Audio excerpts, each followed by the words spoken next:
我哋一個成功嘅策略咧，係令到個網站嘅架構同埋個界面咧係更加 user friendly， 令到我哋嘅客戶更有興趣同埋更容易進行成個購買嘅。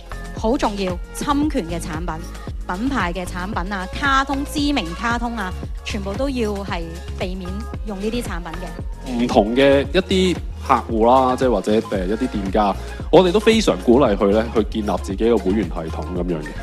80%嘅 GMV， 即係80%嘅生意啊，其實都係嚟自於一啲翻頭嘅客。如果你哋嘅客戶單價低嘅話咧，呢個時候我哋會建議搭配一啲唔同嘅產品，譬如話買滿幾多揀幾多，買滿幾多包郵，提高佢嘅銷售單價。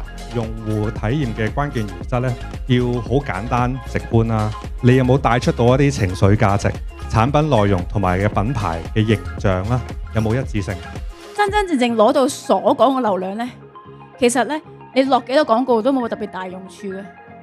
其實係你自己嘅 content 係咪能夠創造到你用戶嘅價值？